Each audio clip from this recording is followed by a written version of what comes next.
scanned them.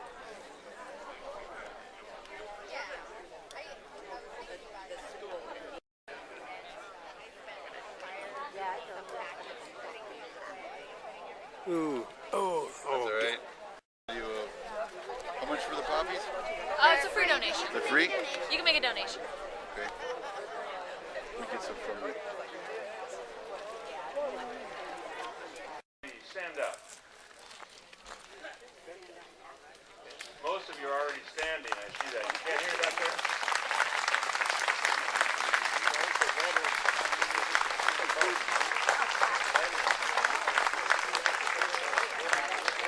Welcome home. Welcome home. Thank you. The eternal flame at Jenny Davis Park holds the names of the people that have given their life for our freedom. And every year, someone puts a bouquet of flowers on the steps, and it's really a nice thing to do. I have no idea who does that. If you're here, thank you very much. Thank you for all being here today. I see a lot of familiar faces. I see a few that are, well, I shouldn't say a few. I see a lot that are new, and I thank you for that as well. I hope we can make this an event that even grows more than it is right now. And we have actually gone farther than we have in years past, so thank you. I'd like to introduce some people. First off, and can stand, District Commander-elect Steve Thomas. Steve, where are you?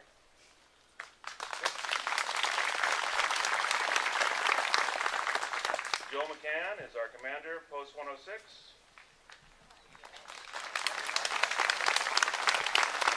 Ron Riley, Post 650, commander. This is in no particular order, by the way. Pete Aguilar, Mayor of the City of Redlands. Paul Foster, Mayor Pro Tem, City of Redlands.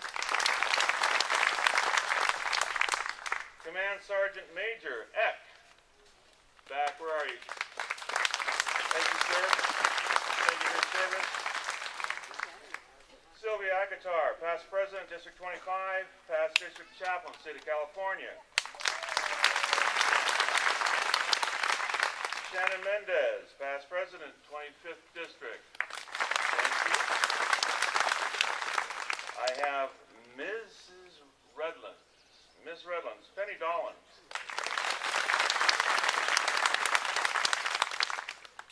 How come you didn't do this? My wife is out there. How come you didn't? Des Brockman, Ms. Redlands.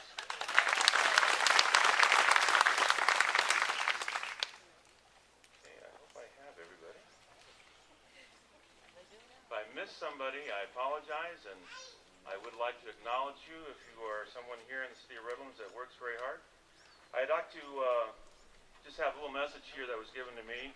Joining us today is Dr. Tom Weathers, Colonel, U.S. Air Force retired, and his special lady friend, Sue Carlisle. They're from Colorado. Let me quickly give you a brief background. Tom had a distinguished career in the Air Force, serving in a variety of scientific and engineering positions. Turning back the clock to 1975, to the end of the Vietnam era, then Major Weathers was the commander of the 19th 98 Communications Squadron, Korat Royal Thai Air Base. His operations officer was our bugler from Post 650, Captain Mike Rolls. Please welcome Colonel Tom Weathers.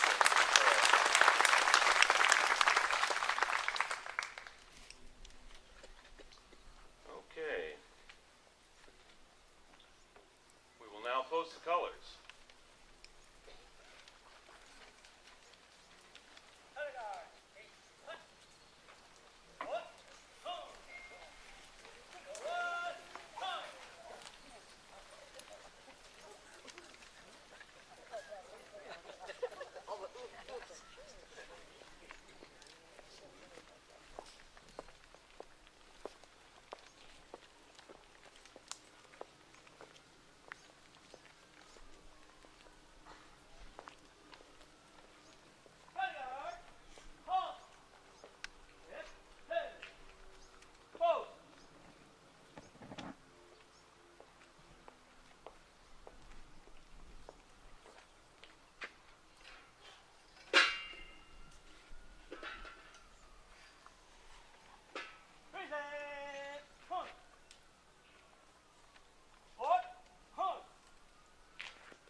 Sons of the American Revolution are with us already, to my left.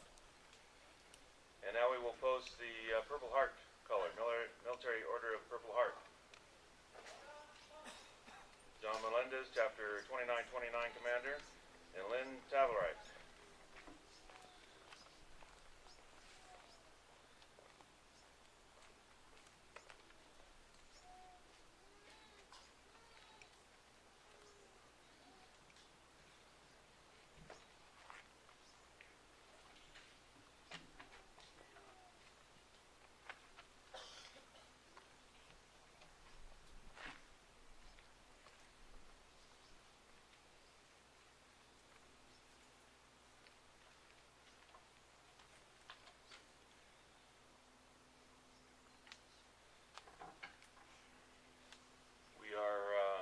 This morning to have a new group with us, Tress Maximuk and Leela Perlio with bagpipes.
We now have the POWMIA ceremony by Joe McCann, Post 106 Commander, and Frank Perelli, Post 106.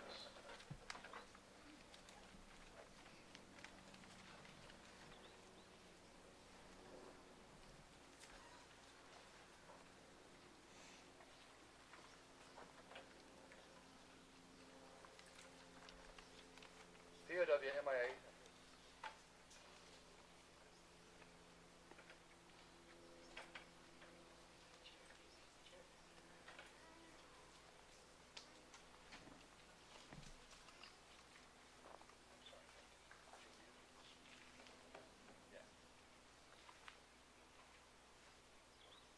POWMIA empty chair is placed at all official meetings of the American Legion.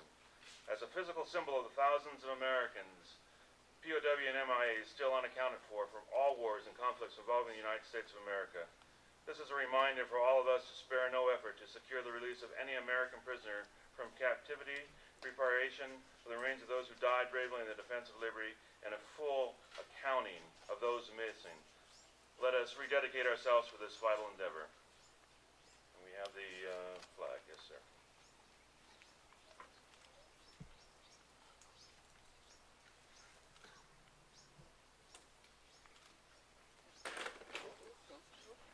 Thank you. Invocation. Ed Chacon, Post 650, Chaplain.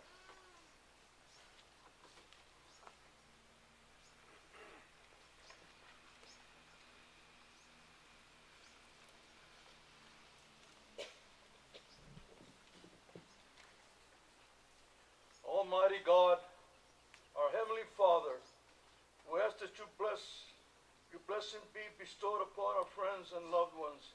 We thank you for this opportunity to share with this special occasion to honor our veterans on this Memorial Day. Let us always honor the memory of those brave soldiers who gave the supreme sacrifice so we may experience freedom in a country that is free. Heavenly Father, keep their families in your kind care. Bless them and comfort them in their time of need and sorrow. Let us be reminded of life, liberty, justice, and freedom, and democracy, that we may be ever grateful to you for those comrades who gave so much for their country. We ask your blessings upon this service and to grant us your continued fellowship to make abiding peace. Amen.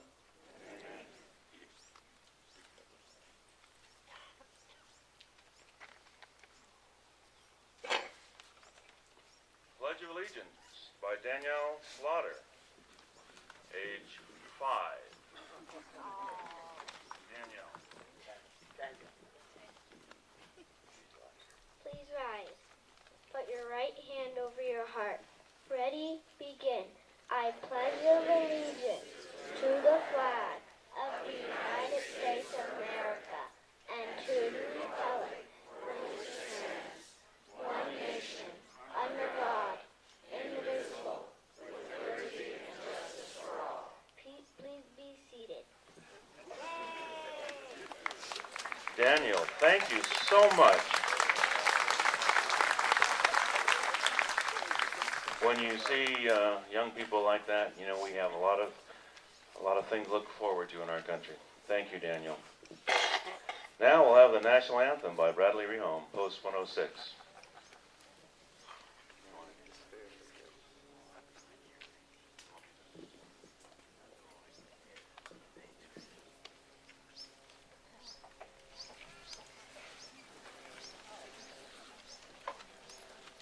Oh, say, can you see by the dawn's early light what so proudly we hailed at the twilight's last gleaming, whose broad stripes and bright stars through the perilous fight o'er the ramparts we watched were so gallantly streaming, and the rockets' red glare, the bombs bursting in air, gave proof through the night that our flag was still there.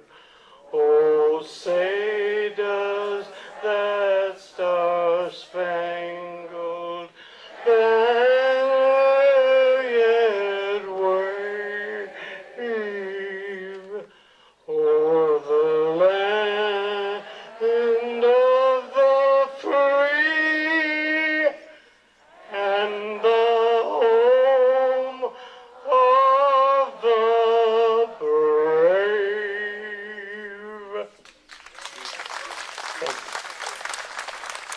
Thank you, Bradley. That was very nice. Thank you.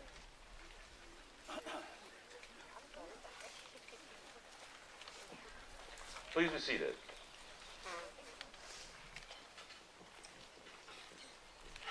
I'd like to ask our mayor to come up and say a few words, and I did ask him just to say a few words.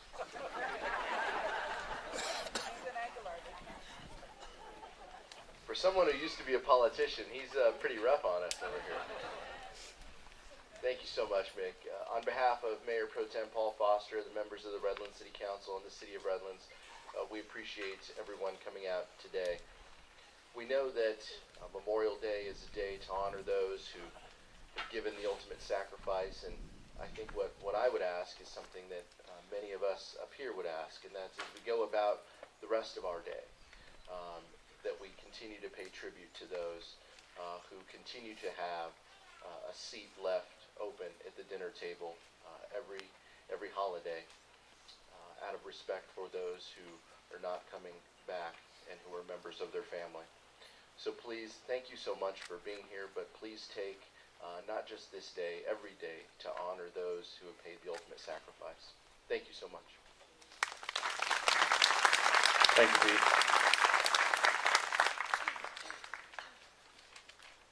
I'd like to introduce Nicholas Slaughter, and he's going to tell us the story of taps.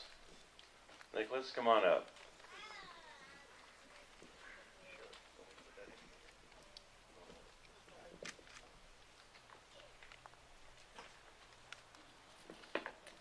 The story of taps.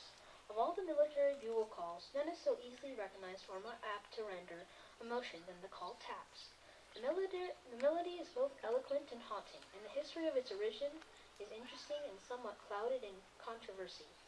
Taps began as a revision to the signal for extinguished lights, a bugle call that was used as the final call of the day, and as the name applies, it was a signal to extinguish all fires and lights. Up until the Civil War, the infantry call for extinguished lights was the one set down in Silas Casey's Tactics, which had been borrowed from the French. The music for taps was adapted by the Union General Daniel Butterfield for his brigade in July 1862. As the story goes, General Butterfield was not pleased with the call for extinguished lights, feeling that the call was too formal to signal the day's end, and with the help of his brigade's bugler, Oliver Wilcox Norton, wrote taps to honor his men while in the camp at Harrison's Landing, Virginia, following the 7 Days Battle. These battles took place during the Peninsular Campaign of 1862. The new call sounded that night in July 1862, soon spread to other units of the Union Army and was reportedly also used by the Confederates. Taps was made an official bugle call after the war. Why the name taps? The most likely explanation is that the name was borrowed from the drummer's beat. The beating of the bedtime roll call, called tattoo, by the drum corps would be followed by the drummer of the guard beating 3 distinct drum taps at 4-count intervals for the military evolution, extinguished lights. Following the call, 3 single drum strokes were beat at 4-count intervals. This was known as the drum taps, or in common usage of soldiers, the taps, or taps. It is not clear how or why taps became associated with funerals. However, its earliest official reference for use at military funeral ceremonies is found in the U.S. Army Infantry Drill Regulations for 1891. As soon as taps was sounded that night in July 1862, words were put in with the music. The first word, go to sleep, go to sleep. As the years went on, many more versions were created. There are no official words to the music, but many popular verses exist today.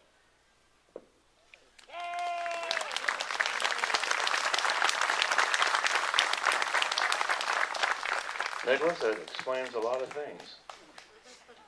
Next, I'd like to have Isabel Slaughter. By the way, all the Slaughter children are Paul Kelly's grandchildren. He has to be very, very proud today. You're going to speak on the Great Seal. I think I'm going to have you go to one side. What do you think? So you can see the people? I don't know. What do you think?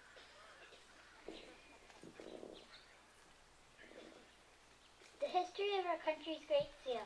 The United States has a Great Seal that is used to authenticate certain documents issued by the federal government. The Great Seal has a picture of the bald eagle with its wings outstretched, holding a bundle of 13 arrows in one talon and an olive branch in the other. The arrows refer to the 13 original states, and the olive branch symbolizes a desire for peace. The olive branch is usually depicted with 13 leaves and 13 olives going back to the original states. In its beak, the eagle has a skull with the motto, E pluribus unum, which means out of many one. Over its head is a blue field called a glory with 13 stars. In front of the eagle is a shield with a blue top called a chief and red and white stripes called pales. The stripes represent the states joined together, supporting a chief which unites the whole and represents Congress. The reverse side of the Great Seal has a familiar pyramid. The Great Seal was first used publicly in 1782.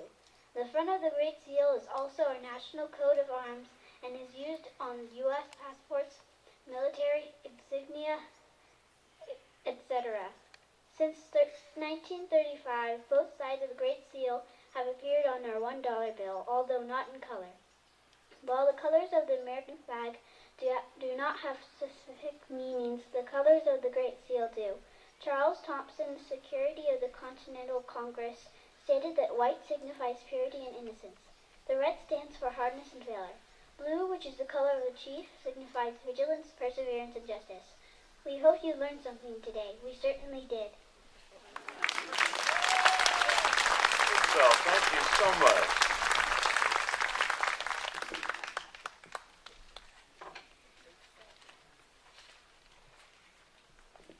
Okay, it's my turn and I get to follow. That's always a tough deal, following great, great kids. I was given a speech by the American Legion, and I'd like to read it today for you.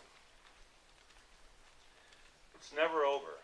Missions may end, but the legacies left and the pain of their absence endure. By the time our last remaining troops returned from Iraq in 2011, nearly 4,500 of their comrades lost their lives during Operation Iraq Freedom and New Dawn. We continue to lose Americans every day in Afghanistan and in military training accidents and missions around the world. The loss to their families, friends, fellow servicemen, and country is permanent. Some were only teenagers, and most of those killed were under the age of 25. In the eyes of their loved ones, they are forever young. Remember our fallen once a year is not enough. The widows, widowers, fathers, mothers, brothers, sisters, and children remember every day.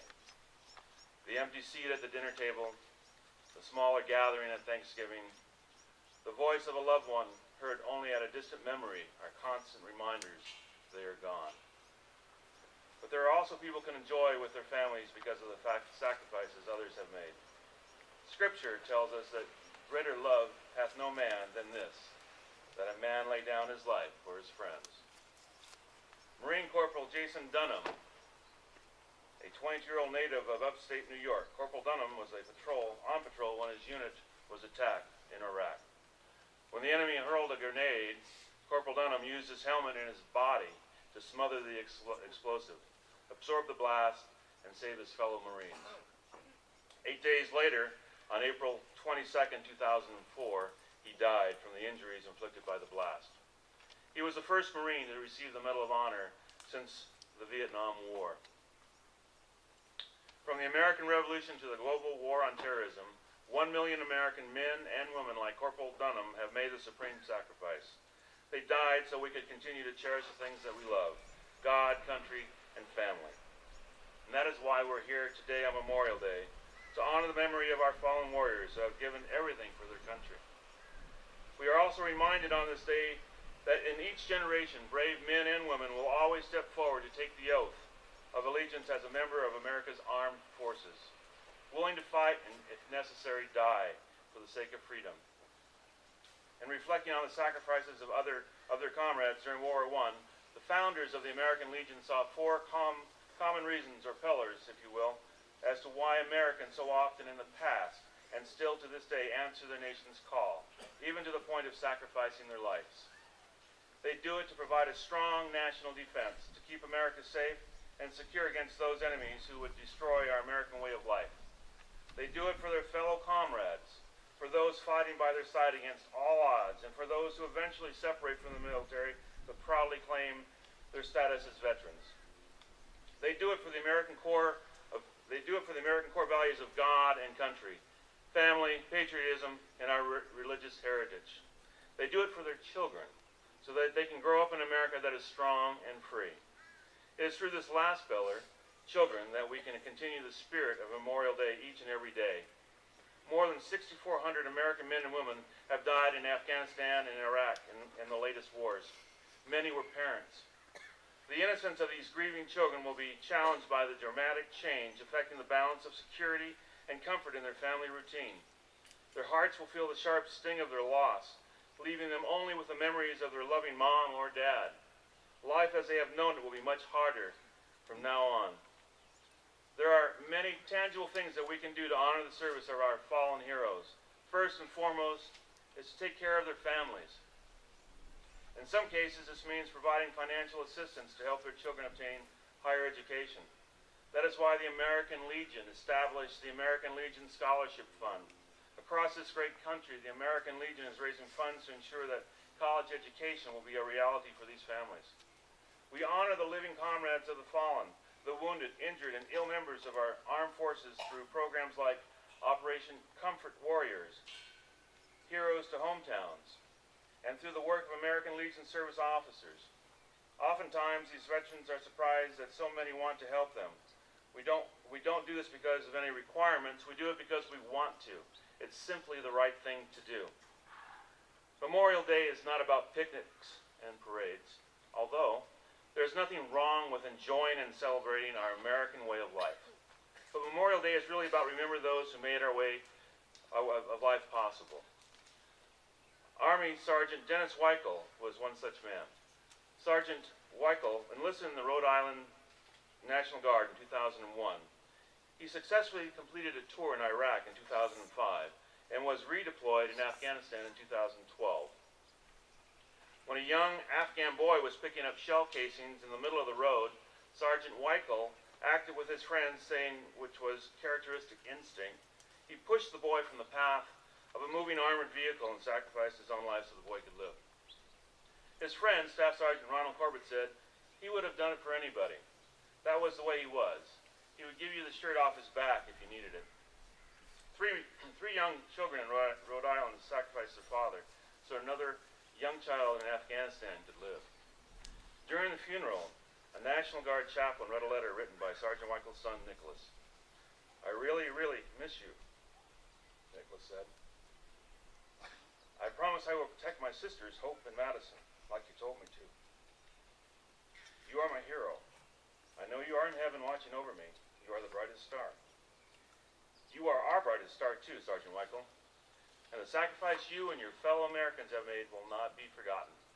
May God bless them, and may God bless all of you for being here today. We're going to continue on with the post-everlasting ceremony with Joe McGinn, Post 106 Commander, and Ronald Riley, Post 650 Commander.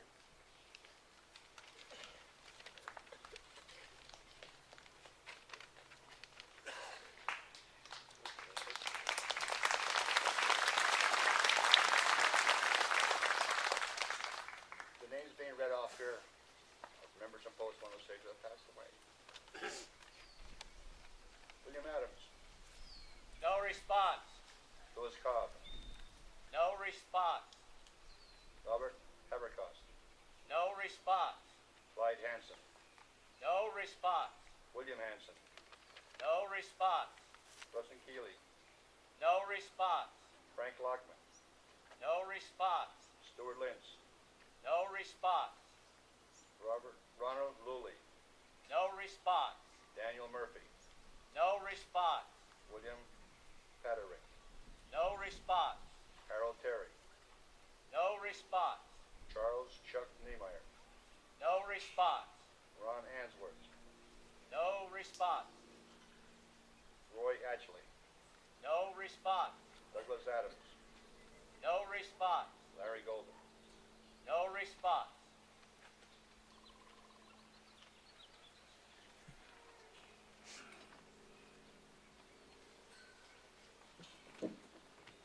Good morning. The members of American Legion Post 650 are departed comrades. We have Larry Robinson No response. and Raymond Carball. No response.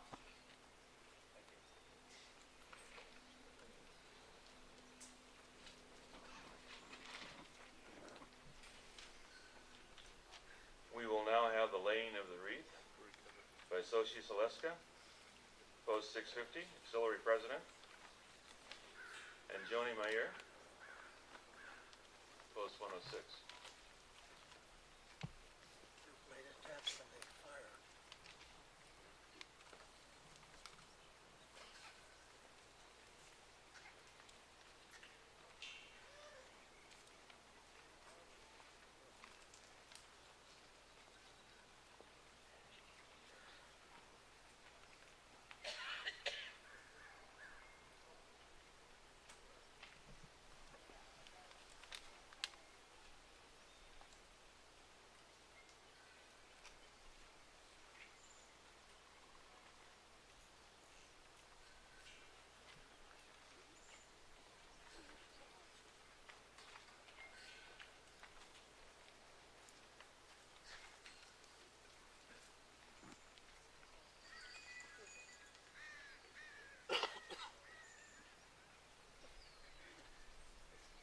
Thank you, ladies. Now we have a closing prayer by Phil Heller, Post 106.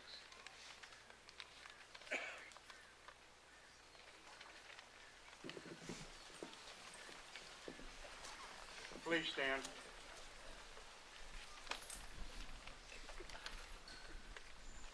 Let us bow our heads in prayer.